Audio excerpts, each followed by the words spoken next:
Welcome to the show. Glad to have you with us here today. Start of a brand new week. We are a mere 20 days away from the beginning of the Notre Dame football season. Notre Dame and Miami. I am joined by my name is Sean Stiers. I am joined by Jesse Stiers today, and he has come to the cone of silence today. He is here in studio. What do you think of the grand old building?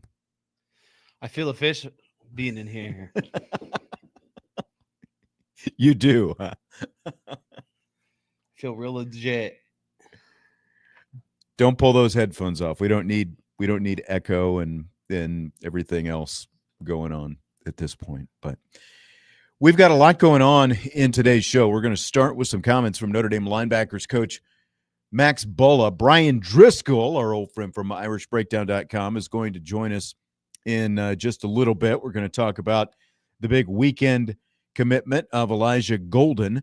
So we will look forward to that. This will be the second time we've had Bryan on to talk some recruiting since we brought this whole show back here to Sports Radio WSBT and Budweiser's Weekday Sportsbeat. Craig in the YouTube chat wants to know if the closet is big enough for both of us.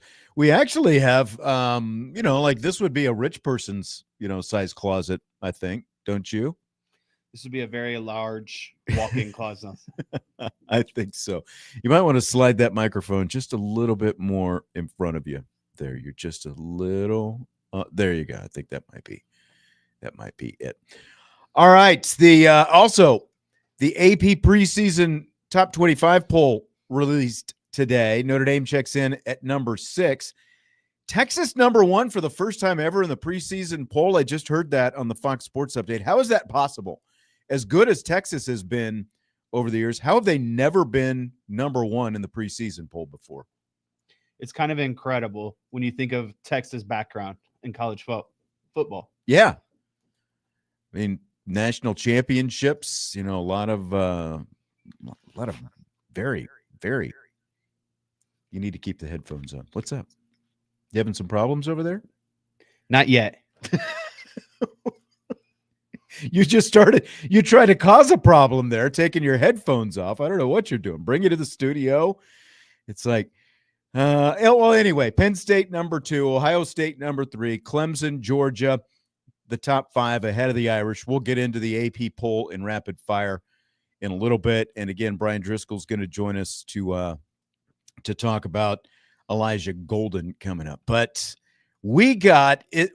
Do you consider Max Bullough, is he your favorite assistant coach at this point?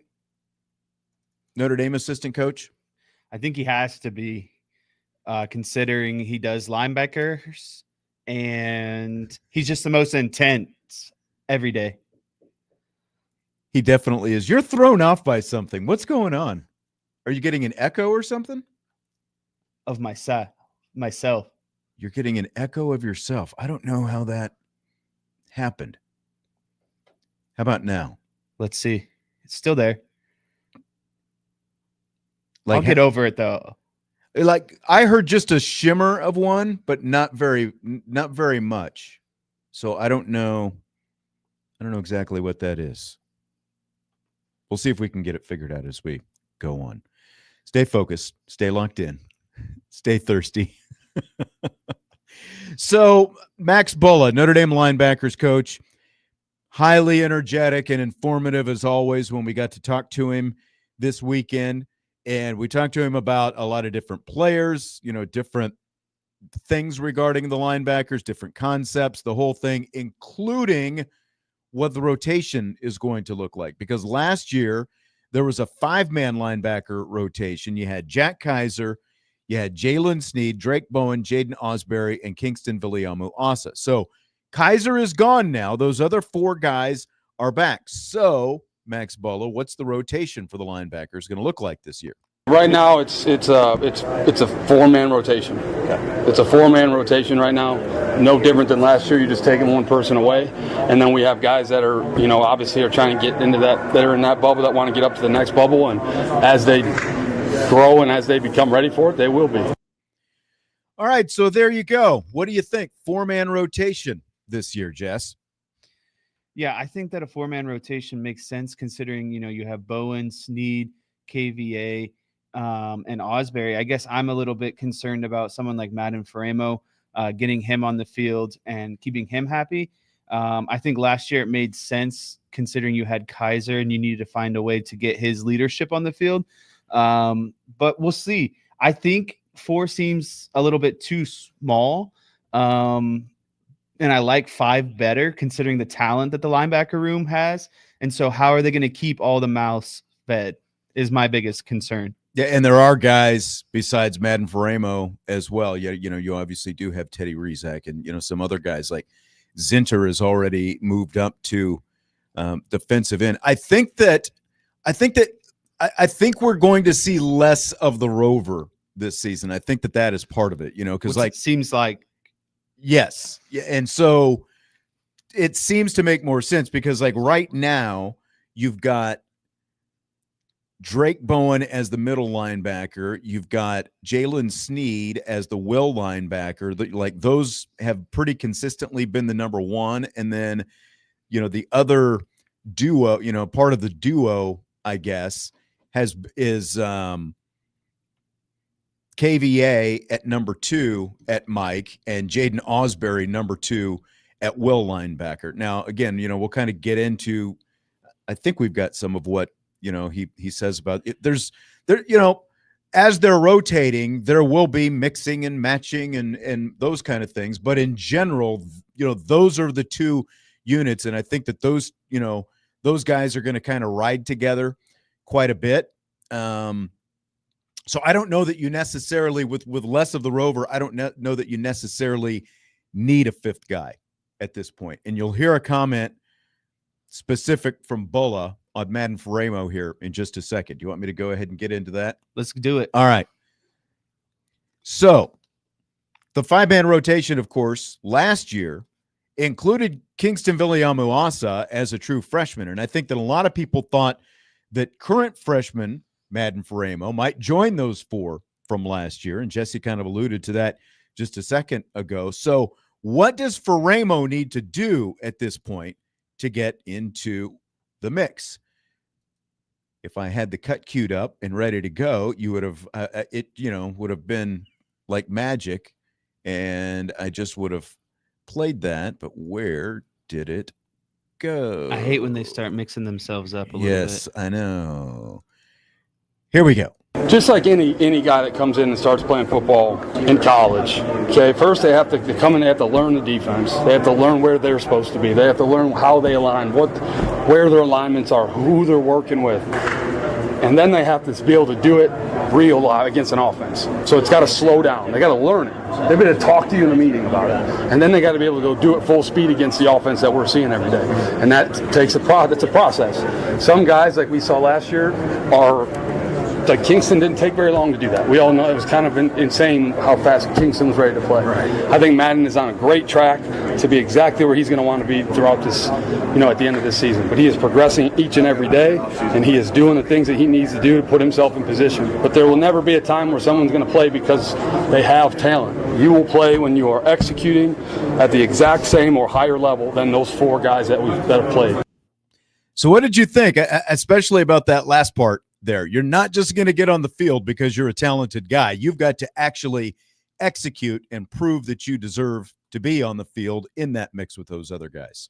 Yeah, I think we took for granted how quickly KVA got on the field, and I think that led us, maybe even ultimately myself, to get a little bit ahead of myself when we're talking about Madden Faraimo, just because he's talented, like Bullough said, that doesn't earn you a spot in the field. And someone who played linebacker, I can definitely, I think, speak to this a little bit. It's more than just being talented. You have to know what's going on every play. Not only do you have to know where you need to be, but you ultimately at linebacker, you kind of have to know where everyone else is going to be on the field at the same time. So I think my answer, that question was answered because he's just not ready yet. He doesn't know the playbook, the X's and O's, why they do things. And we know that Marcus Freeman and company they think that clarity equals velocity, like knowing the defense or the offense, or knowing what your role and kind of where you need to be on every play is what's going to create velocity, because that's less thinking and you can just be intuitive and kind of react. So again, it makes sense the more you listen to Max Bullough and understand why they're going to start with a 4-man, but I wouldn't be surprised, if that changes to a 5-man, depending on how quickly Faraimo can learn the defense and really ultimately probably lead a defense. And I think another thing too is they want all their linebackers to be multiple. They want them to play all the positions. So maybe too, Faraimo might have a good understanding of his position, but does he have an understanding of all the linebacker spots right now? Yeah, again, and that's going to be part of that rotation. Like I said, in general, it'll obviously, you've got to start 2 guys, and if the season started today, it would be Drake Bone at Mike and Jaylen Sneed at will, and then behind them again you would have KVA and you would have Osbury as well. Those would be the next 2 guys in. But they're going to be guys, because of what you're talking about, because of the fact that they can be multiple. Someone's going to need a breather. Someone, might get his leg rolled or whatever, and just have to come off the field for a couple of snaps, and you can pop one of those other guys into those spots as well. It also felt like, though, that they let KVA kind of play that edge position and just brought him as a rusher last year. So again, I'm a little bit, still kind of confused, because why can't you still do that with Faraimo as well? Because that seemed like a way that they were breaking KVA into the defense and getting his feet wet, is taking responsibility off of him and just basically letting him be an edge rusher, bringing him in design blitz packages. So, maybe that's not off the table. Maybe that's something that we do see with Faraimo, but it just feels like, with how highly recruited Faraimo was, kind of how they, I wouldn't say poached him, but, they took him away from USC. You got to keep him fed and you got to keep him satisfied. So I'm looking to see him get involved at probably midway through the season. I think he'll be out there to some extent. He's going to be out there on special teams quite a bit. At some point, I think that he'll be out there, as part of the defense, and playing linebacker with these other guys as well. Maybe again, maybe the rotation expands to 5. I'll let you hear, because I asked Bullough what the next step is for Kingston Viliamu Asa, and maybe that might shed some light on some of the things that you're talking about. I was trying to remember exactly what he said in this clip. I'll go ahead and play it for you. He's had a great camp. Kingston he's a pro. I say it every time he comes in. He takes care of his business. He eats right. He does what he's supposed to do. He knows the answers. He answers any question in the meeting. He's there watching film late. He understands football. He understands spatial awareness. He has some very special abilities in terms of being able to bend, in his shoulder and hip separation. He's a guy that can do it all. I mean, you could line up with the best third down rushers that we have on the team too, and also be what he is at linebacker. So to me, the sky is the limit for Kingston. The sky is the limit, and we plan on using all those aspects that he has. See, and like when he was talking about the bend that Kingston Viliamu Asa has, I think that plays into some of what, like you were saying. Well, Kingston, they broke him in as a pass rusher last year. I think that, again, that is, I'm not saying that Faraimo doesn't have that at all, but because of that bend, because of some of those, abilities to get around the edge, get off the corner, I think that's something, again, that kind of set Kingston Viliamu Asa apart from other linebackers in the unit. Yeah, I mean, it sounds like based off of that clip, he's the most athletic linebacker in the room. And I don't know if you saw this. I think it was this Jets defender, but it was going around social media talking about bend. I mean, his ankle, there was this rusher for the Jets. I can't think of his name. But again, everyone was talking about just his bend basically. And you can see, as he's rushing the passer, his ankle is almost like parallel with the ground. That's how much bend he's creating. And that's kind of what I think of with KVA. So, that just shows me that Faraimo probably isn't as athletic or bendy or, explosive, just overall kind of like KVA is. So that lends me to believe he's going to be more of an inside guy. And I mean, right now they have Drake Bone on the inside, and he's going to be the guy until he leaves. He's a preseason All-American.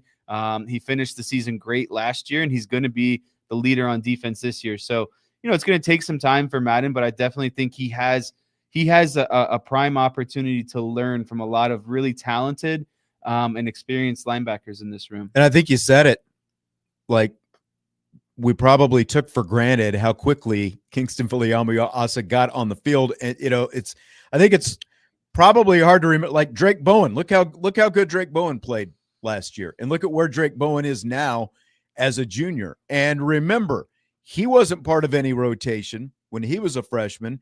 He was getting snaps late in games. He was out there on all the special teams and stuff like that. So it's just, it's different for different guys. When you look at the linebacker positions, really at Notre Dame, like most recently,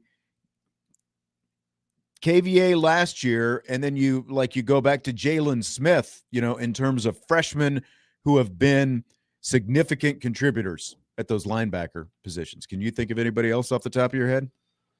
Not off the top of my head. And I think that, like you were kind of alluding to, Bowen really didn't get a lot as a true freshman because, and he was highly touted, highly rated, and all that kind of stuff. I think you're going to see Madden Faraimo in a similar situation where he's probably going to be on just about every special team. And the more that he can show that he can be a steady, reliable guy, like Max Bullough is going to play 5 guys if it warrants 5 guys. Like he's not just, I guess kind of putting a chokehold on the linebacker room just because it's just guys aren't ready yet. And so the more that Faraimo can get that in-game experience and show, what he can do, I just think that it'll lend to more opportunities for him as the season goes on because they're going to need it. And especially as, the competition ramps up towards the end of the year. Yeah, I agree with what Tommy Guns is saying in the chat. KVA has an elite shoulder dip getting around the edge. There's just a lot that goes. What's really funny is I sometimes catch myself doing some dip and rips, just random objects that are in my way throughout the day to day. Or maybe it's a coworker in my way. I hit a quick dip and rip on them in the office. Dip and rip in the living room every now and then. Yeah. Sometimes I give Naomi a dip and rip, and she's like, "What are you doing right now? Why are you dipping and ripping on me? What is going on? This is not supposed to happen." So Jaylen Sneed, like speaking of uber talented guys that people were a little bit impatient, like it took Sneed longer than he thought it was going to take to be a significant contributor, and it took Sneed a lot longer than a lot of other people thought it was going to take to be a significant contributor. But here he is. He stuck with it, never entered the transfer portal. He's done a little bit more every year, and he's consistently been the number 1 will linebacker next to Bowen at Mike when we've been out there. So here is Bullough on where he says he has seen the some continued growth from Jaylen Sneed since the spring. Sneed, it's all about the consistency in my footwork, consistency in my eyes, consistency in my stance. And then now you got to learn to do that when we practice in here and it's like this. And it's a whole different thing when we practice outside or when we go play our first game in some heat. It gets hard. You got to be able to fight through it and still do your job the way that you would do it if it was the first rep of practice. So that's something that we're always continuing to work on. And to be honest with you, block 3 is where a lot of that shows up. I think there's going to be a lot of emphasis on that this block. But it's been his footwork and his contact balance. They're getting into block 3, as Max Bullough was saying. Are you impressed that I remembered that I needed to bleep the S word there in the middle from Max Bullough? I'm impressed, but I think it would have led to a better radio content had you not. Well, there are words that we are and we are not supposed to use on the air. The stuff that he's talking about, though, is it takes me back to kind of when I was a freshman or I think, freshman spring camp. So after my freshman season, it was spring ball. Going into, just before the start of our sophomore season. And, there were guys that were probably a little bit more athletic than me on the depth chart, but we had one guy specifically who just couldn't line up at the right depth. He couldn't, get his eyes in the right place. He couldn't, just the simple things, pre-snap, making sure you're in the right alignment, making sure your heels are at 5 yards, making sure when you're spilling a block, you're taking on half the blocker and keeping the other half free, like stuff like that. And it seems like that's the sort of stuff that Sneed really struggled early on. He just wanted to kind of run around and probably just be a ball player, and just make plays. Yeah. But what people fail to realize is, especially on the defensive side of the ball, is like every half yard to yard, or it makes up a big difference. And so if you're not lining up, you're one, maybe a half yard too deep or a half yard to the left or to the right, depending on what's boundary and what's field side, that can cost you a touchdown in certain scenarios, right? Because the whole defense is designed or funneled to go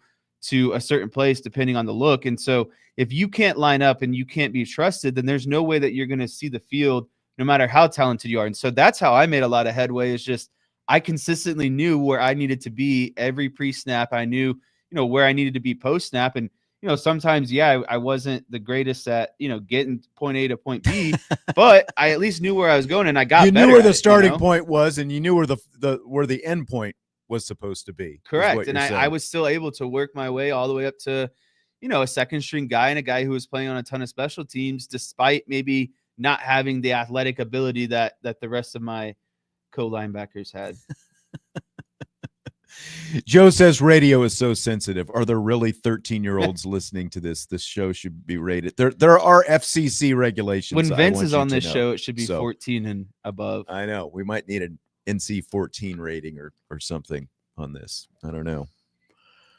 Okay, so another question that I asked Mr. Max Bullough was about the change in defensive coordinators, because you have these 4 really talented guys who were totally inexperienced for the most part, mostly inexperienced, I should say, last year. They got all this experience playing under Al Golden. So now Chris Ash is the DC. So has that made any impact on the learning curve for these guys, since you do have a new defensive coordinator? The system is mostly the same, but there are at least some changes. It's been interesting. It's been a great spring, because we've been able to, we learn a lot. Anytime a new coordinator comes in, you learn a lot of new football. Just you do. Whether you bring in a lot of stuff or don't. Like, we're doing a lot of different things than we did in the past. Not a bunch of different things, but kind of different. It's all the same. It's kind of hard to explain, but you learn a lot. Like you learn a lot of football. You learn how someone else talks ball, how they think about ball, how they see things. And our guys have taken it in stride each and every day. It's a learning environment for the coaches and for the players in a springtime like this, and now in a fall camp, because we're learning how each other work. We're learning what the expectations are from Coach Ash, what the expectations are out of these calls. What are these calls for? Sometimes you're calling calls. The offense is running the ball, and we're calling a pass play on defense, because we're not necessarily synced up in practice. So it's some of that stuff too, working through that, saying, hey guys, listen, this isn't for this particular situation. We're just trying to get the call in. So it's been a learning experience for me, and I think the guys too, and I think they're taking it well. All right. Any thoughts on that, Jess? Not a ton of overall thoughts, I guess. He kind of strikes that like panic or fear in you a little bit, I think, with that response, because everyone wants to just hear that Chris Ash is just going to be a carbon copy of, Al Golden from last season, because of how good the defense was and really how they were able to kind of carry the team through some tough spots, especially in the playoffs last year. But so when you start talking about, new football learning environment, it's like, okay, but what really are we learning or changing here? Are these pillar things? Are these foundation things? Are these just like little small things here and there that Chris Ash sees that's kind of a different perspective than maybe, you're seeing? You now introduce someone who's seeing things through a new lens, right? Like the entire the remaining staff is so used to kind of being in the trenches together and kind of seeing through the same lens. And so when you introduce someone new, they can kind of bring that perspective of things that you maybe haven't considered before. And so that's the main thing I would like to kind of see, is Chris Ash just probably like fine-tuning some things, tuning up the defense here a little bit, but again, not really messing with the core of things. And I think that's ultimately what's happening. But again, when Bullough kind of says those things, it kind of strikes a little bit of fear in you, because you just, when you come off how much different is it going to be after you just had a great season went to a national championship? It's like, okay, like let's just keep doing what we were doing here. Like what really is there to change ultimately? Right. And obviously, again, Chris Ash has reiterated again and again and again, we're running the Notre Dame defense, not the Chris Ash defense. But then when you hear Max Bullough, the long explanation that he just had to that, obviously there are some things that have changed enough that, that these guys, as veteran as they are, have at least had to learn some new things, and I think some of it's probably verbiage and, how the calls are made and some of those kind of things. But it's still different enough that they have to learn it. So, all right. We will take a timeout after hearing some great comments from Notre Dame linebackers coach Max Bullough. Notre Dame got a big commitment over the weekend. Defensive lineman Elijah Golden, and Bryan Driskell is going to join us next to talk all about it here on Budweiser's Weekday Sports Beat, along with IrishBreakdown.com.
Budweiser's Weekday Sports Beat with IrishBreakdown.com continues, and we had a big commitment over the weekend to Notre Dame.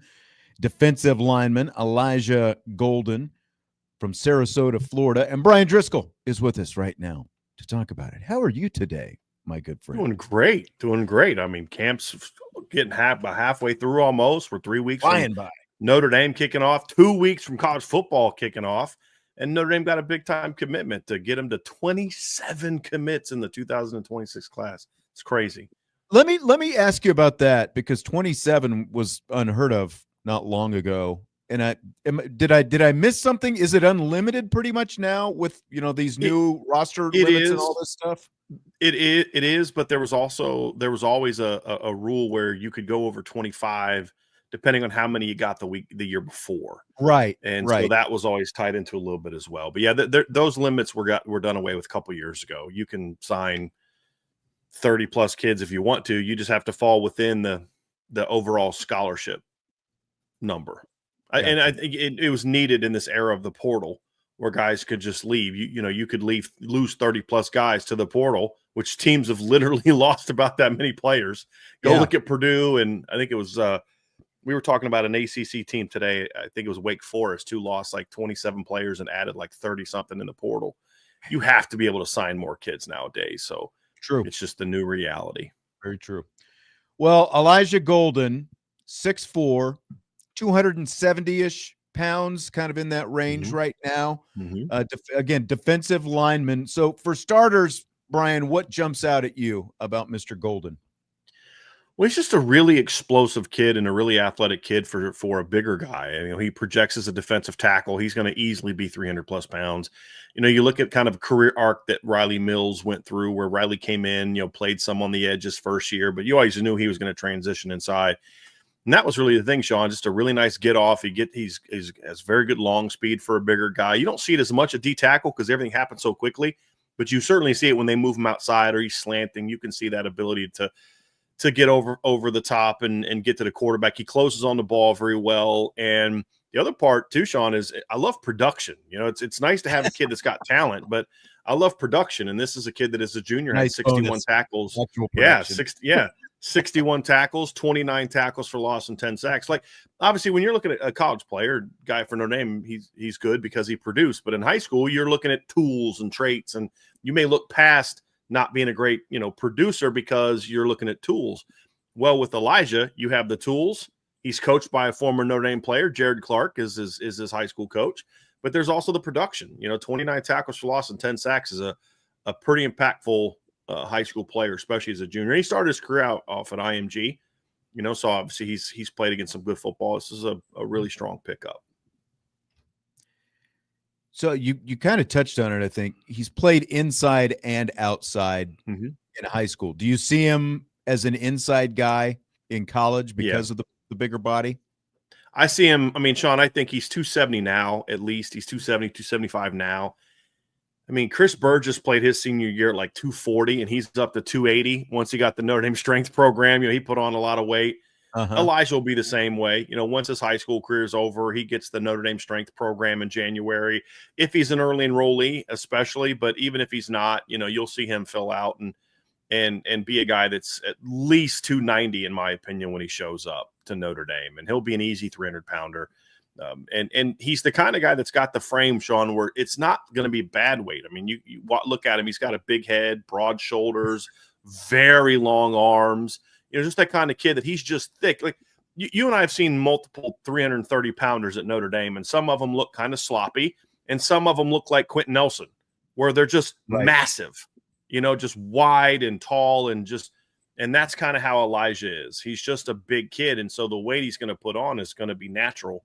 And he's a kid that I view as he gets into a strength program and puts that weight on, you're going to see even more explosiveness from him athletically. The athletic tools are outstanding. The only thing kind of, when you say what he needs to work on, it's a lot of technical stuff, but the physical tools are outstanding. And that's why Al Washington's been recruiting him since his freshman year. Yeah, I realize I'm going to throw a big name at you. And like, do you see a little Aaron Donald in this guy? But his high school production certainly matches that. Yeah, and that's the thing. He's playing against high school kids, so it's like, that's a quite a big name. Here's where I say, okay, here's some things I see. Aaron Donald had very powerful hands, and I think Elijah has that. You watch him play. You look at a defensive lineman. A lot of times they're just winning on talent, but you look at Elijah, guys get on him. He's able to lock him out. He's able to. He plays against a big lineman, bend their backs and get them, push them off the line, and so he has that kind of power. I don't think he has Aaron's explosiveness.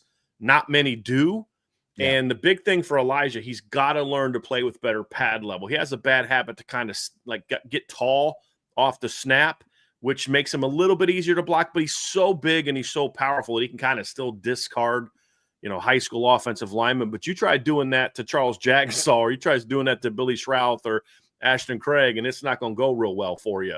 So those are technical things. If you've got the physical tools and you just got to get coached up, I mean, that's what Al Washington gets paid the big bucks for, is to coach these guys up.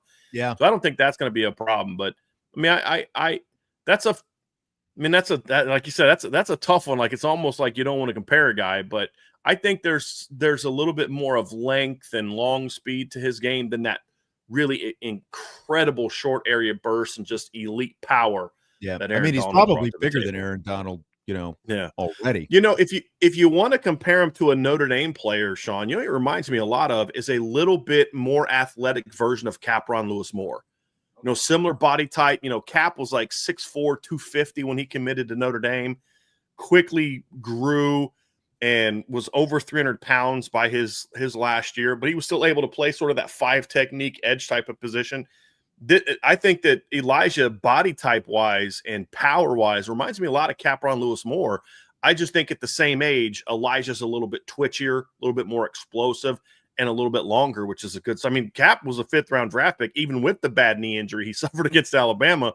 Yeah, he was a heck of a player for Notre Dame, and so I could see a very similar type of. And Cap would have been a 3 technique and a 4-down defense at Notre Dame later in his career, and I think that's the comparison that I think is a little bit more fair. I don't want to put the Aaron Donald one on him. Although it's one of those things where I also don't think their games are direct comparisons, or their bodies aren't direct comparisons. Aaron Donald's a bit of a unicorn, 6'2", sub 300 pounds, but just incredibly powerful, incredibly twitchy. Exactly. But in that regard, I could see why you would want to go that way and talk about maybe an Aaron Donald type. And of course the production is elite. Why do you keep turning my microphone off over there? I think I keep hitting it on accident. Yes, you do. He's like, these are terrible questions, Dad. What are I was you trying doing? I was trying to respond to Brian a couple times, and I'm like, I just said something, but it didn't come on the air, and my microphone is off. So this is, regardless of who he compares to, the 4th defensive lineman in the 2026 class. In terms of Al Washington, how important is that for him? Especially not just the numbers, but the quality of the guys they've gotten with these 4. That's the big thing right there, Sean. I mean, this isn't really a numbers class. They signed 5 last year. They've had years where they've had bigger numbers.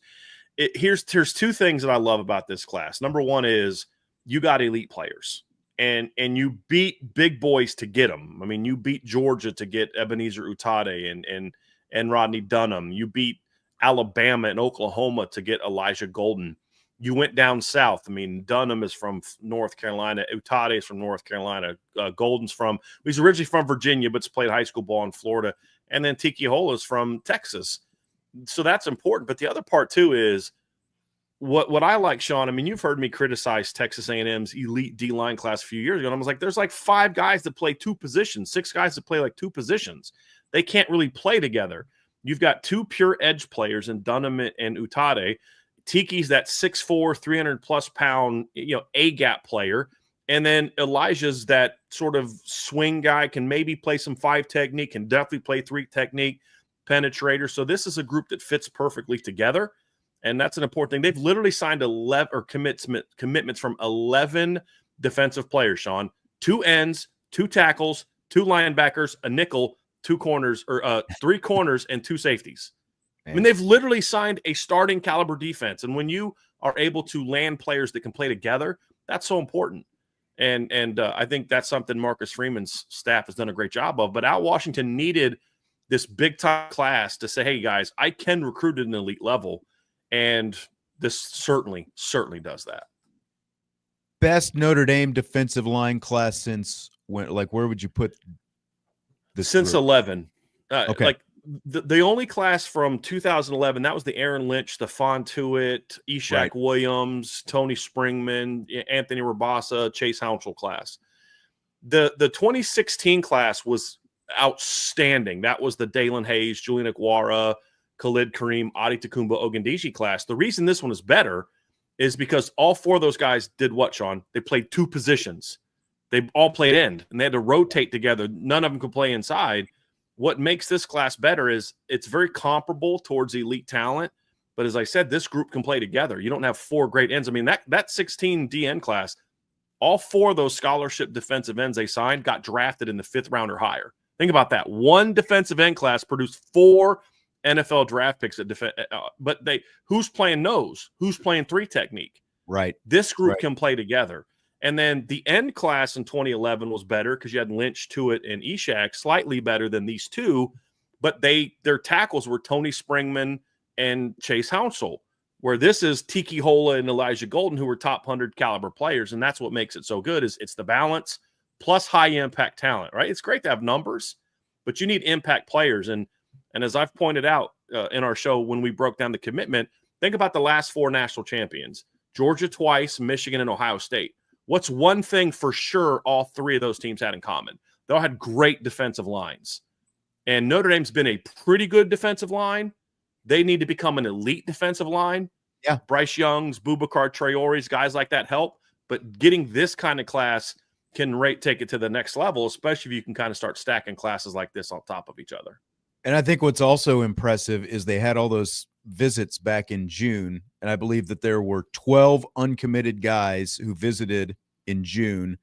They've got commitments from 11 of them now. If my and the only one that they didn't get, they basically passed on because they brought 3 tight ends in, and they got the first 2 to commit, and then they told the other kid, Evan Jacobson, like, hey, if you still want to come, you can come, but we're kind of good at tight end. So think about that, Sean. Of all the kids that visited in July, they landed every single one of them that they wanted in the class. That's big time recruiting right there. Man, no kidding. So are they again 27 commits? Are they done with the 26 class, or they still for now here and there?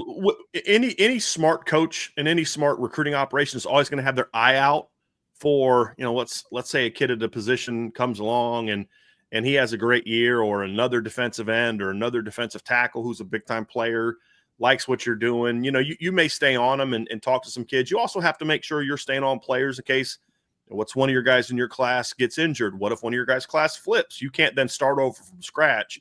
So they do a pretty good job of that, talking to players. There's quarterbacks they've got, that they talk to on the back end, just in case something happens with Noah Grubbs.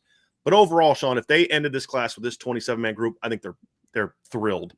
But you'll hear some, they're going to do their due diligence and make sure that they're on it. But the primary focus of recruiting now shifts on to keeping this class together and then adding another one just as good in the 2027 cycle.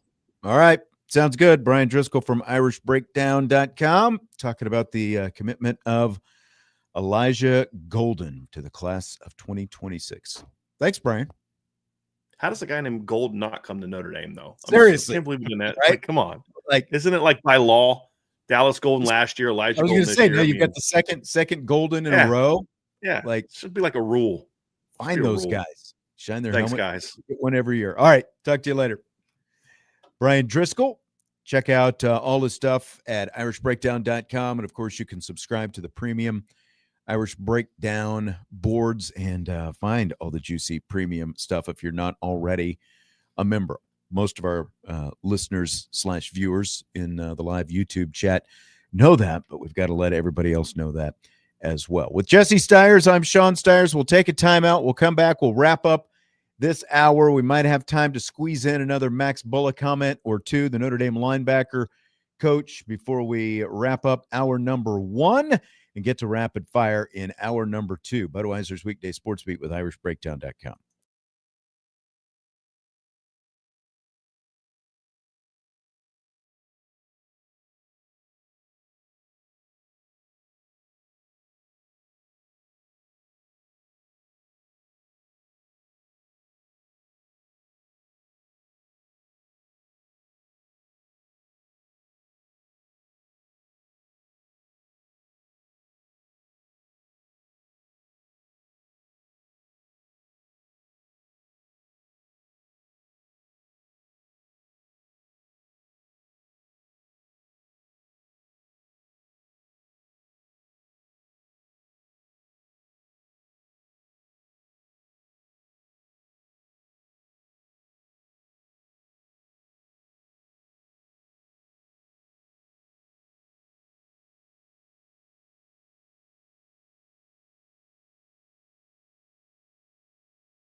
Winding down hour number 1 of Budweiser's Weekday Sportsbeat. A lot coming up in the second hour with Rapid Fire, along with Jesse Stiers, Sean Stiers. Thanks again to Bryan Driskell, our old friend from IrishBreakdown.com, checking in, talk a little Notre Dame recruiting just a few minutes ago. So I think we've got time for a little bit more Max Bullough, Jesse, before we wrap up the first hour. I will start with this. It is hot, you may have noticed. We know that it's going to be hot in Miami, and we were talking about the rotation of the linebackers. That kind of like rotating sort of necessitates itself a little bit more when the weather is hotter earlier in the season. Definitely be yeah. Well, I'll expect them to be all. Yeah, so I didn't have the thing turned up. Here we go. Try to definitely be yeah. Well, I'll expect them to be all playing well, to be honest with you. But especially in the first game, that's always a factor. That's always a factor, and it's different with different players. It looks different for different players. Like some people, like three or four reps, and there's no reason to have them out there. Other people, 3 or 4 reps is when they really get going. So it's just kind of a case by case basis. I do think that game is going to be one that we're going to have. That's going to be more based on we need fresh legs out there. And every game is different. It's its own animal.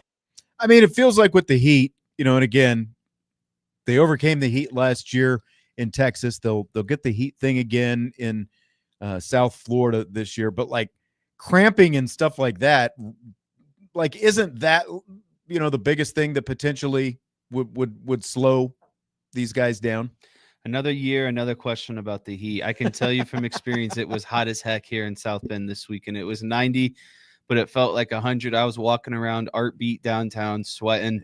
Can't imagine how these guys were feeling on the field. It really makes no difference, in my opinion. The Heat, to me, the Heat was always kind of a good feeling because it got you sweaty, you got warmed up, you loose. That's when you knew you were playing football, is when you were hot, sweaty. You feel the sweat fall off of someone if you hit them hard enough, right? And there were guys too who would wear visors on the defensive side of the ball. You hit someone, and now your whole visor has sweat, all over. You need kind of like a windshield wiper to get it off almost. But as long as there's no cramping and there's no kind of like physical setbacks, I really, the Heat is just such a non-factor in my opinion. And again, yes, I get it. It's hot down in Miami, but it's not muggy hot like it is in South Bend where the air is thicker. It's actually harder to get some of that intake in because of how thick the air is.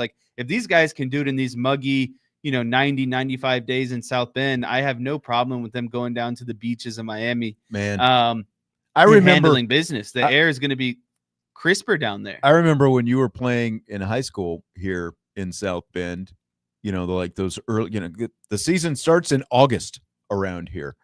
The high school football season is going to start in a couple of weeks. It actually starts a lot earlier here than in a lot of other states. In the middle of August, there was a game that you played, and I just remember having the worst swamp butt just walking around. It was hot and it was nasty. But at the end of the day, both teams have to play in it. It's still just as big. I realize Miami practices in it, and Texas A&M last year practiced in it, but Notre Dame, it's going to be 90s and humid all week long here in South Bend. And I think it's supposed to continue last week. And it was over the weekend as well. So it's hot and humid, all over the place in the Midwest in the middle of summer. And it's just a matter, as Marcus Freeman has said before, it's hydration and hydration. That's all it comes down to. So a lot of people are telling me there is a good amount of humidity down in Florida, so I might have to walk back a little bit of what I was saying. But I guess what I'm getting at is South Bend isn't like this cool, crisp. It's not like you're in Seattle, right? Or maybe even Canada. Arizona, where there's relatively no humidity. Right. It's hot, it's humid, and at some point it all feels the same, I guess is what I'm getting at. You're under all those pads, helmets, pants, knees, socks, cleats.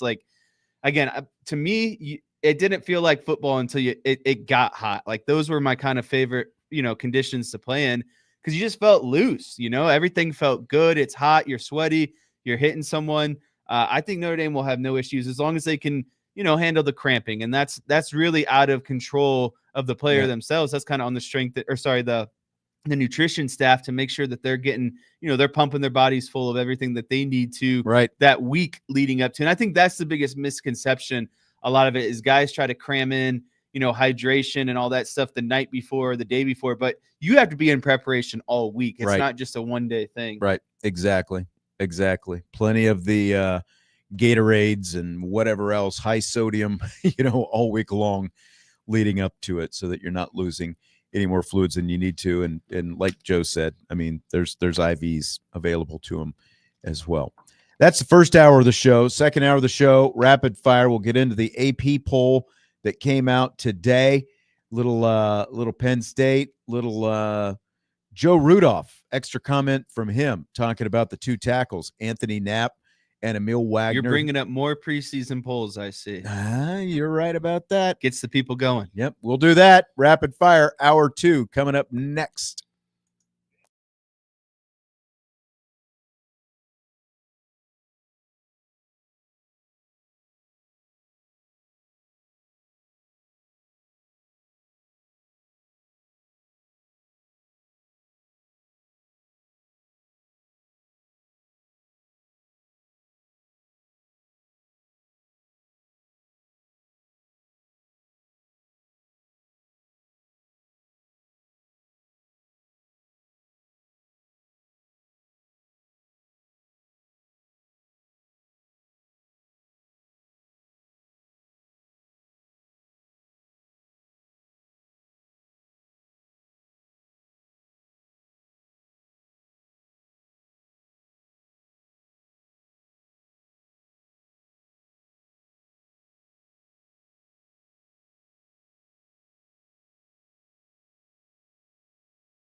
It's hour 2 of Budweiser's Weekday Sports Beat with IrishBreakdown.com, along with Jesse Stiers. I am Sean Stiers. As we roll into the second hour, that can only mean one thing, Jesse, and one thing only.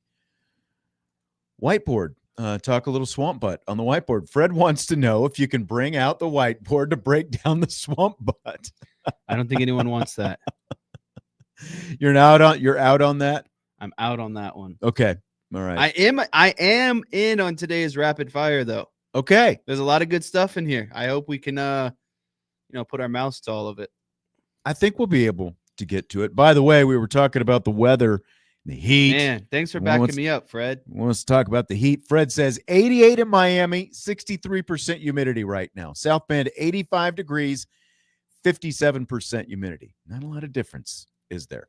I'm just trying to say, once you get hot, it's hot. Yes. Like it's like if you were in a burning fire, it's still hot no matter where you are in that fire. Yes, exactly. The only time I think it gets a little bit hotter is when you start playing on a turf field because of the heat that radiates off of that tar rubber on the bottom of the field. Right. But I believe that Miami Stadium is a grass field. It is. Yeah, and Notre Dame's been practicing on the grass fields. So yep.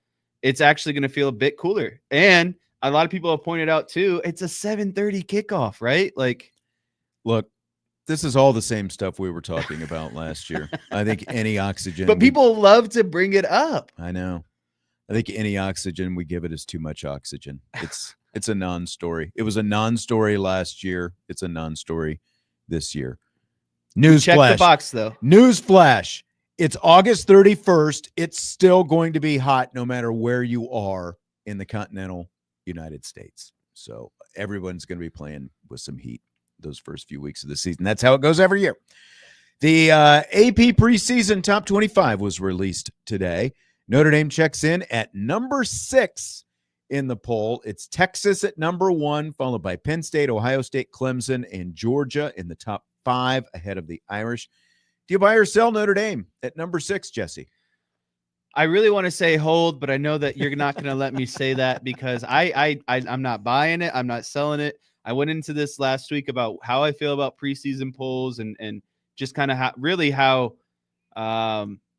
obnoxious they are. And I wish I could bring some of I love to follow Chris Fallica. He used to be the guy on Bear, right? Yeah, Bear on College Game Day because he's got so many little tidbits about there's always at least one team in the top 10 that falls out by the end of the season. There's always a team that jumps into the top 10 that wasn't even ranked at the beginning of the season, right? So I'm going to say sell because I think the only team that's ahead of Notre Dame that shouldn't be is Georgia. And so if we're going by definition, I would have to sell, but I'm completely okay with where Notre Dame is at. And that's why I would ultimately like to go hold because, again, you're going with schematics at this point. If you really want to argue, well, Notre Dame should be ahead of this team and Notre Dame shouldn't be ahead of that team. Like I feel on paper, Georgia has more to replace than Notre Dame does. Notre Dame's been recruiting at the same level as Georgia. Their recruits are having the same impact as Georgia, and they just beat Georgia this past season. But everyone else, I'm completely okay with. Notre Dame's the only one of the top 7 teams that did not get a first place vote in the AP. If they had a returning quarterback, they probably would have. Probably would. And they probably, if they had a returning quarterback, they might be a preseason number 1 right now after going to the national championship game last year. As Joe says, Brett McMurphy being Brett McMurphy gave Georgia its only number 1 vote. And that was the difference in Georgia being ahead of Notre Dame instead of behind Notre Dame. The only team in the AP that is ahead of Notre Dame in the preseason poll that was not in the coaches poll last week is Clemson. And I was surprised that Clemson was as low as they were last week because they do have a returning quarterback and they've got all this stuff. New defensive coordinator. Yeah. Really good defensive line. Yeah. Georgia is the team that I've got the biggest problem with. Ohio State, to an extent, I probably have a problem with. They're still got the best receiver in the country. They do have the best receiver, but does that make you a great team? I mean, we know they're going to have great athletes because they always do, but their quarterback is just as unproven as Notre Dame's quarterback will be. maybe there's a little bit more talent to the roster. Maybe there's a little bit more, sustained success with Ohio State, so it gets them the benefit of the doubt. But let me ask most you people this. have the. Go ahead. Do you think that this puts a little bit of chip on Notre Dame's shoulder, or do you think Marcus Freeman's just like, it is what it is? It's a preseason poll, or do you feel like he's maybe been like, these are some teams that you beat. You should feel a little bit disrespected that you're not coming in, or is he so week by week singular focus that I ultimately don't think he cares what these polls say? I don't think that they're going to talk too much about the national rankings and the polls and stuff like that, because you definitely can't do that once you get into the season. So I don't think that I don't think it's going I think his biggest focus is one, getting his team ready, but part of getting his team ready is figuring out who the quarterback is going to be. I think that is the biggest focus that they have right now, is making sure that who they're going to go with at quarterback puts them in the best position to win. And ultimately that's going to justify or not justify whatever preseason ranking you've got. I'm perfectly, again, I realize a lot of people have a biggest issue with Penn State, and there's a lot of back and forth with Notre Dame and Penn State since last year, and I think that just makes it's healthy, that much more fun. Yeah. They do have a returning quarterback. They've got a schedule that's very conducive to them, justifying the ranking that they get, and that's going to lead to even more coming from the Penn State side as the season goes along, and all that is fine. At the end of the day, Penn State still has to prove that they can win big games. They haven't done that so far. Did you see, though, that only 5 points separated Texas and Penn State for the AP poll number 1 position? Man, the smallest margin ever in the existence of the AP poll. So, I mean, that should just tell you, I think, really the top 5, top 6, maybe even top 10, just how talented it is. And you really just get to you start getting into splitting hairs, and it's all about projections and what people think are going to happen. Like, so many things can happen between now and the end of the regular season. I guess a more fun question would be, of the 6 teams, 5 ahead of Notre Dame, who do you think has the biggest chance of falling out of the top 10 by the time the season ends? By the time out of the top 10? Out of the top 10. I might have to go with this. This might sound crazy, but we're talking about falling out of the top 10. Realistically, I don't think any of these teams will. But I think of these teams, Georgia has the greatest chance of not being in the top 10 with what we saw from that quarterback last year, and the fact they've got to play Tennessee, Alabama, Ole Miss, Florida, Texas this year. Georgia's my pick as well. I think they have a lot of question marks. And you got to remember too, when is Georgia going to take that step back in the portal NIL era? Because we saw Alabama do it. I think that, everyone's kind of seeing this leveling of the playing field.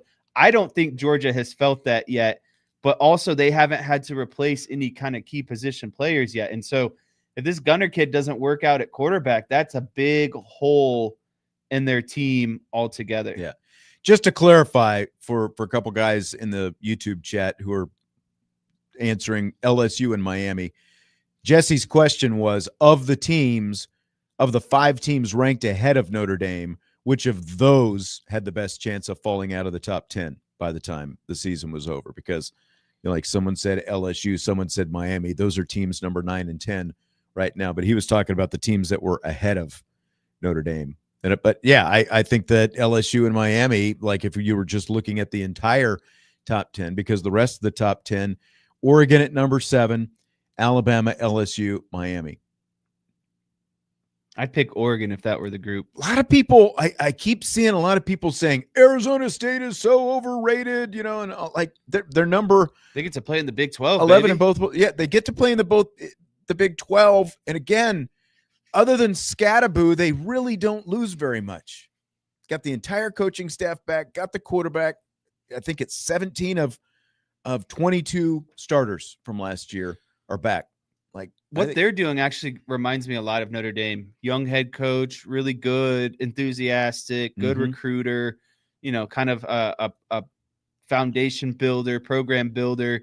Probably had a little bit of success prematurely, to be honest with you, but also returning a lot of key players on both sides of the ball. But that's also the benefit of expanding the college football playoff format and being in a winnable conference. Basically, what you had to do is win your conference to get in. They were obviously a one bid league last year. They made most of it. They got hot. They lost a couple games early, got hot at the right time, and got into the Big 12 championship game and won it.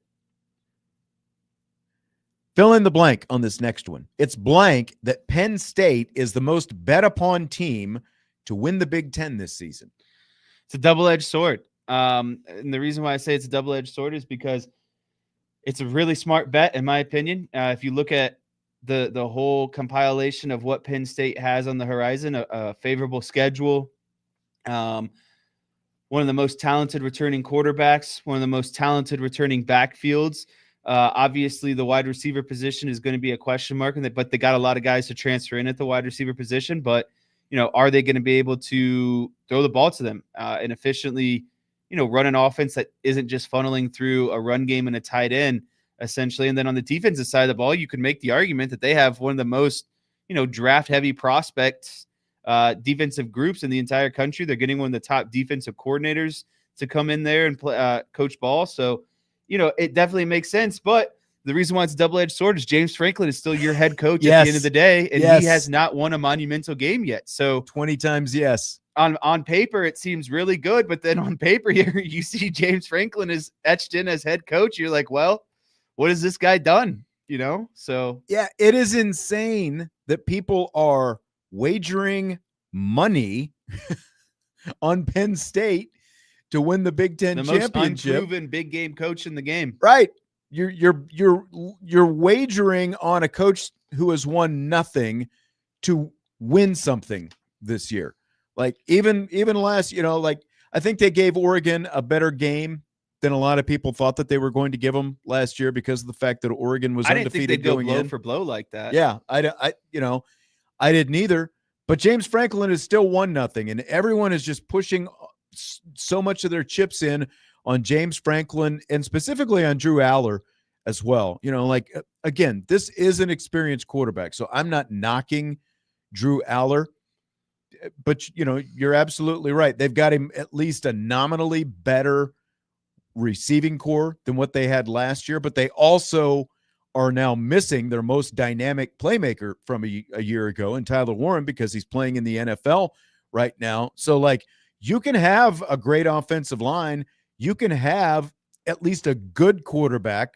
Again, a lot of people think that he's going to be a first-round draft pick, and you can have a couple of great running backs, but you ultimately have to be able to pass downfield in the biggest games. And that's a big question that they're going to have to answer this year. And again, their schedule is very forgiving. They're going to win a lot of games, but given history between the two, I would be Ohio State is still the favorite. Penn State is the one that people are betting on, though. I would be betting on Ohio State over Penn State right now. So a couple of things, Notre Dame's offense and Penn State's offense have a lot of similarities. Really good offensive lines, really good running backs, kind of unproven wide receiver rooms at the end of the day. But I would give the nod to Notre Dame, even though they have a quarterback who hasn't started a game yet, because I think Mike Denbrock's offense is going to be so much more dynamic and more multiple than anything that Penn State could do on the offensive side of the ball. And then the second part, I guess I would ask you, if you were a betting man, who would you put your preseason future on to win the college football championship? Oh, wow. Man. To win the national championship? Yeah, because the question is Penn State's the most has the most money on their handle right now. To win the Big Ten. To win the Big Ten. Oh, to win the Big Ten. Okay. Right. Okay. Not to win the national championship. Okay. To win the Big Ten. I still want to take it to the national championship level. I would still take Ohio State to win the Big Ten as well, just because I think Ryan Day actually has, knows how to win some games. And they still have some of the best athletes in the country. But if we're talking national championship, I think it's too wide open. I would not want to wager on any. And this, this goes back to the whole, the polls and the rankings and the whole thing. Like, it is very wide open. Any of these, I think, especially those top 7 teams down to Oregon. I think that one of those 7 teams, Texas, Penn State, Ohio State, Clemson, Georgia, Notre Dame, Oregon, I think one of them is going to win the national championship. I don't think Alabama will. I don't think LSU will. I don't think Miami will. Go on down the line. I don't think anyone past that. Like if would you feel comfortable those 7 teams against the field, basically? I would. I'll take it a step further. The 3 teams I feel the best about, Texas, Clemson, and Notre Dame. Texas, Clemson, Notre Dame. Okay. I just don't feel confident enough in any one team right now to be wagering anything when we haven't seen any of them play a game, because of the fact that, okay, we've seen a little bit of Arch Manning. We haven't seen Julian Sayin. We've seen just a little bit of Gunnar Stockton. Like, I would actually probably, again, I would push Georgia a little bit farther down the line. Maybe they've got some things figured out. Maybe Stockton is a lot different quarterback than what he showed himself to be in the Sugar Bowl last year. But there are enough questions with most of it. Like, it's amazing how many of these top 10 teams have first-year starting quarterbacks this year. I just think it's the expectation at some of these places now. You're a top program, having and this should really be kind of the mindset, I think, for everyone, especially Notre Dame fans, is it's just the next guy up. At some point you got to cycle through to the next quarterback, but there really should be no letdown in that level of play. Yeah, there might be a couple of stumbling blocks early on in the season here and there, but nothing egregious at the end of the day. I think you're right. We will take a break. When we come back, we've got more rapid fire, including some comments from Joe Rudolph on his 2 tackles, Anthony Knapp and Emil Wagner. We'll hear that when we return. Budweiser's Weekday Sports Beat with IrishBreakdown.com.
Budweiser's Weekday Sportsbeat with IrishBreakdown.com. Rapid fire continues.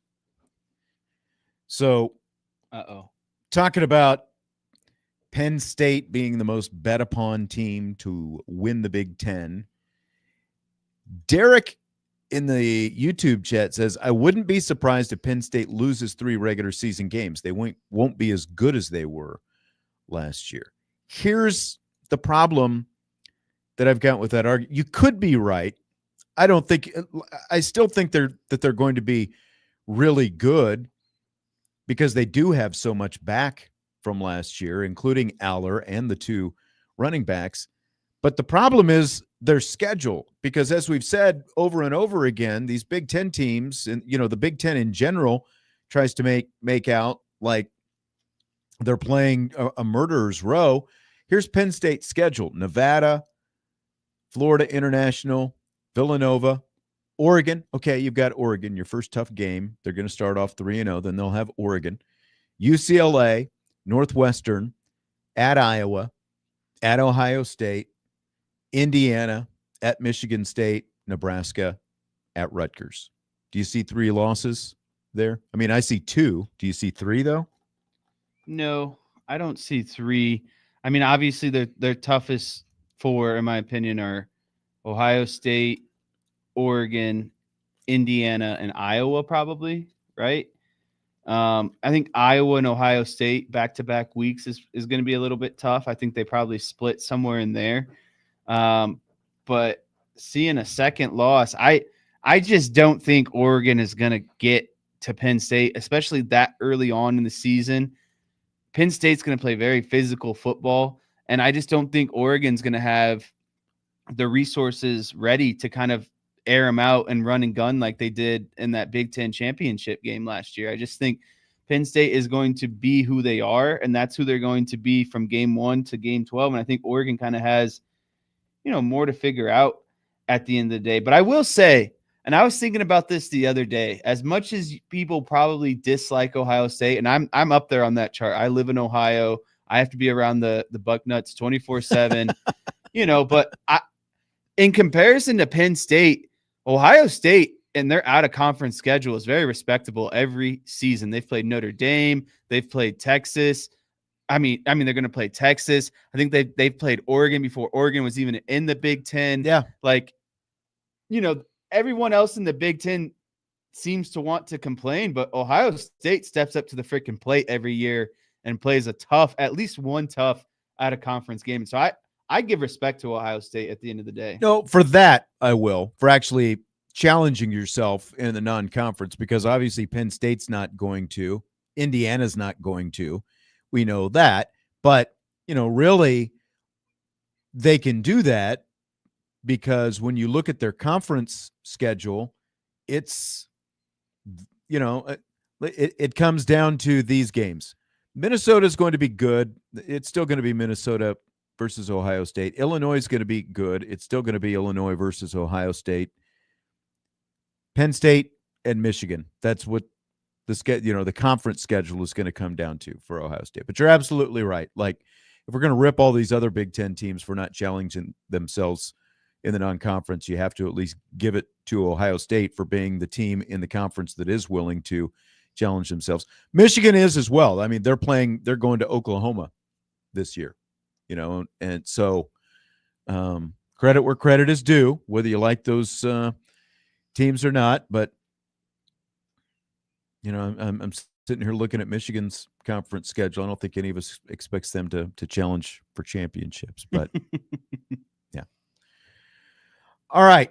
So we talked to Notre Dame offensive line coach Joe Rudolph recently, and I asked him about tackles Anthony Knapp and Emil Wagner, who both went into last season with no experience, and what the 31 combined starts they got last year means for them in the Fighting Irish offensive line this year. Both those guys, they fought really hard to get their spots, right?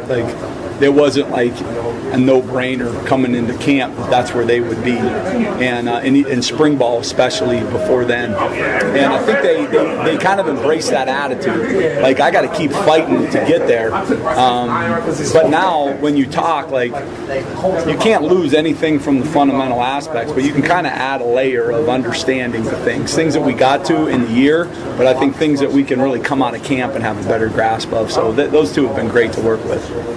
So there's Joe Rudolph, Notre Dame's offensive line coach. So let me ask you, Jesse, are we overestimating or underestimating what the experience those two got last year will mean this season?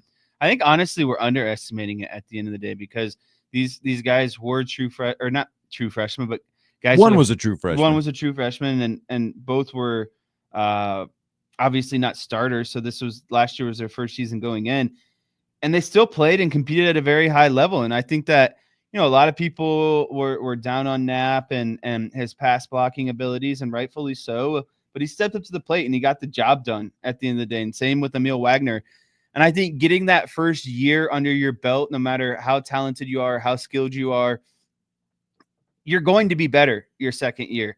I think back to, kind of like when I was a sophomore in high school and I was a starting linebacker on defense. I had a solid year. I was an all-conference guy, but the leap I took between sophomore and junior year was what felt astronomical. And I feel like that's kind of what you're going to see with these two guys is they now have their feet underneath them, and there's just more comfort and confidence in who they are as a player. They're no longer the young, talented guy who's out there, and everyone's kind of, got the spotlight on waiting for him to mess up. I think there's just going to be so much more confidence in their gameplay this season. And so I think we're underestimating it, because I think they're going to be stridefully better, each of them this season, and be kind of those guys that you can just rely on and consistently rely on, and not be, oh, here's Anthony Knapp again, against Texas A&M. Where is he going to mess up, or is one of these edge rushers going to get by him? Tommy's asking a good question in the chat. What are you looking up at? I don't know. You've got a computer monitor right in front of you. Just lock in. Look at the monitor. There you go. Peek in. You probably don't remember. It was a few years back. Brian Kelly did. It was like the Thursday Zoom thing, and he was like looking up, and he's kind of doing what you're doing, looking up at the sky. I think that you're absolutely right. I think we are underestimating it, because if this was a quarterback, oh man, all we would be talking about is all this experience that he got last year, and the next step that this offense is going to take as a result. And we forget, I think, that after the quarterback, the two most, the next most important position on the offense is the left tackle, and the one after that is probably the right tackle. And both of these guys were baptized by fire last year. They were thrown into the fire. And again, as sink or swim. Yeah, as Joe Rudolph said, they earned their spot. It's not because remember, it was basically Anthony Knapp and Tosh Baker competing for that spot. And remember, how mortified most people were that Tosh Baker might end up being the left tackle, and then just like kind of snowballed after Anthony Knapp ended up getting in, and it's turned into a completely different narrative. But as I've said a million times, we never talked about Emil Wagner last year, because he was probably the most consistent guy they had out there, with all the injuries that they had and with all the other things that were going on that they had to deal with on the offensive line and piecing things together. Emil Wagner was Mr. Consistency out there.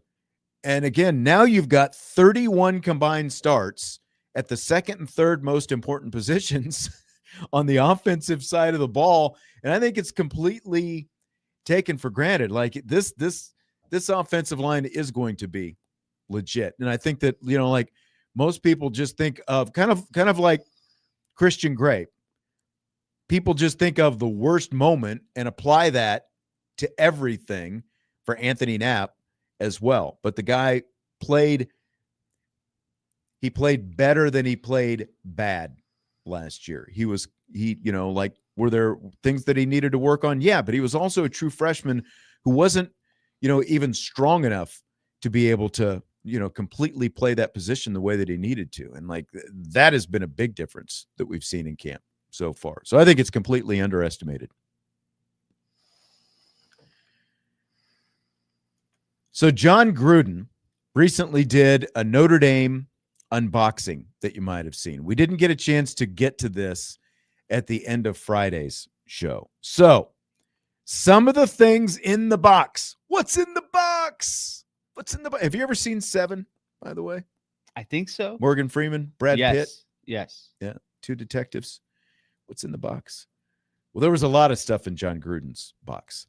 I went through and I did his Zapruder film on this. You had a gray sweatshirt with a leprechaun on the front, pair of white Under Armour shoes.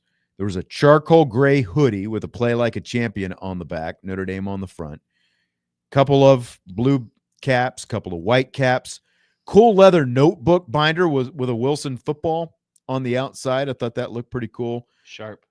Notre Dame shower slides. There was a Yeti cooler with a leprechaun on it. And then, as if the cooler wasn't cool enough, he opens it up and there's a helmet inside. A game helmet. Like, do you think there's a little note says, be sure to open the cooler because there's a helmet inside? It's like as a kid when you open everything up thinking there's another present inside the present. Yeah, exactly.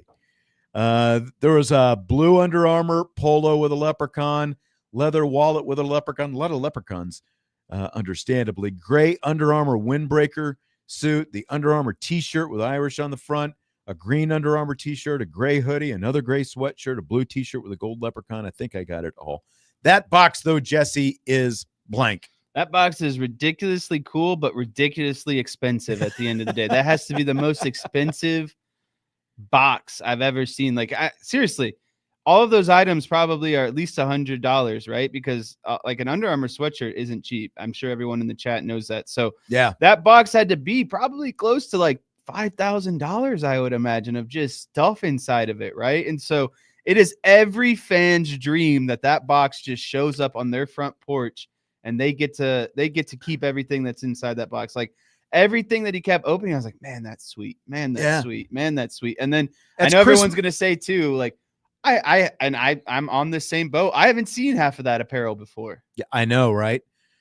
That box was Christmas Day for like 10 families is what it was. Like, I would have, all he had to do was stop with the Yeti cooler as far as I was concerned. And then, like you said, he pulls that helmet. If I were not being greedy, I would want the cooler, the Wilson notebook binder, and the helmet. I could have stopped at those three things. I think so as well. I would go, and I would go cooler. Yeah, I would go cooler notebook. I would probably go cooler notebook helmet. Helmet would be number 3 for me. I think helmet would be number 1 for me. I would love to have just like a helmet in my desk area, or especially as I grow up into the ranks and have my own official office. You walk in, you just see the big, shiny Notre Dame gold helmet in there. People immediately know probably who I am as a person as soon as they see that. They know who you are as a person when they see your shiny helmet. Huh? Correct. Or at least have an inkling of who I am. By the way, I started this up earlier, and I just remembered that this is still in here from Joseph in the YouTube chat. And don't forget, of course, you can watch the show live on YouTube at either the Irish Breakdown YouTube channel or the Sports Radio WSBT YouTube channel. And you can interact with us in the show, just like Joseph and many others. But he said he was listening to a Miami Hurricane-centric podcast recently. Both hosts were expressing their deep hatred of Notre Dame. Putting the 85 disaster aside, why do Miami fans hate Notre Dame so much? I mean, I don't know how old these guys were. I mean, there's a lot of general hatred for Notre Dame, obviously. And I wonder how much of this, again, depending on age, I wonder how much of it has to do with the Catholics versus convicts thing.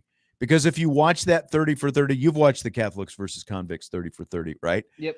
Like, do you remember how butthurt all those Miami people were about just you hurt our feelings because you called us convicts and all that kind of stuff? Like, I wonder how much of that plays into it. Yeah, and I mean, honestly, they probably thought Notre Dame took a couple, at least a national championship away from them. I know that during that time, Miami had a really good regular season win streak that I think Notre Dame snapped as well. So, I think that I don't think they enjoyed being depicted as the bad guy convicts and that Notre Dame was this angelic Catholic, couldn't do anything wrong type scenario. But you can't control how the public is painting you out to be. And it was just a great kind of headline to put onto a really good in the moment heated rivalry. Short break, and we will wrap up rapid fire. I've got some Drew Brees stuff that I want to get to before we wrap this sucker up. So we will do that right after we return. Budweiser's Weekday Sports Beat with IrishBreakdown.com.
Final countdown. We got a little bit of time left here. Budweiser's Weekday Sports Beat with IrishBreakdown.com with Jesse Stiers, Sean Stiers. I've been waiting to get into this question for a little bit, and it is here now. Drew Brees is going to be the game analyst for one of the Christmas Day NFL games on Netflix this year. He hasn't done a game of any kind for more than 3 years since he bombed in the NBC booth doing a playoff game between the Bengals and Raiders. You might remember a few years back. Mike Tirico was with him. That was the year he was doing Notre Dame home football games as well with Tirico for NBC. So Brees was on the Dan Patrick Show recently, and Dan asked him about his broadcasting career. Interesting answer Drew Brees had. Take a listen. You want to do this, and you're a competitor, and you want to be great. What is it that maybe you missed understanding or doing the first go-around of your broadcasting career? Well, here's where I kind of chuckled, Dan, because I get the perception. I get the feeling that the perception is that somehow, I failed at being a broadcaster. I got 2 opportunities to broadcast NFL games, and they were like 8 weeks apart. I did one game in New Orleans for Thanksgiving, and I did 1 playoff game. Otherwise, I broadcasted Notre Dame football. But really, when I took that job with NBC, the idea was to work with some of the best people in the business, the Mike Tirico, Tony Dungy, Rob Hyland, like Fred Gaudelli, all the guys that are legendary guys in that organization. And, man, I'm so thankful that I had that opportunity. But at the same time, what I really did for the most part was sit behind a desk and do Sunday Night Football, the Sunday Night Football Night in America, and then, a bunch of stuff in stadium at the desk, and then the Super Bowl broadcast, but again, at the desk. So at the end of the day, like I chuckle because even as I look at the landscape right now, man, I have so much respect for a lot of guys in the booth right now. But I'd step in the booth right now and be a top 3 guy, like without question. And then you give me a few years and I could be the best. So look, I love the game. I love talking about the game. I feel like I have an insight to the game that is pretty unique, given my playing experience. I see the game a totally different way. I process it a different way. And so even as I watch games now, then I just kind of listen to, the commentary and this and that and what I'm seeing. I just feel like there's so much more to add. All right, Jess. What do you think of that answer from Drew Brees? So we got 3 minutes to get into this. So let's I'll try to be concise here. I just think I am quite honestly flabbergasted. To say that he was not that bad, and then to say in the next sentence that I could go on and be top 3, if not the best. He said he would be top 3 right now if he was doing NFL games right now. That is insanity. That is insane. And I just think that is so disrespectful to the Joe Bucks, the Troy Aikmans, like the people who have been doing this for a very long time, who have made a career of this, to say, I could jump back in after bombing it. Right. And be top 3 right now, but still he was done wrong in some way, that he was let down or failed and really wasn't as bad as everyone is making him out to be. Right. And he went on to say basically he left NBC by his own accord. He wasn't asked to leave and whatever else. Okay. I mean, I guess that's maybe that's true, but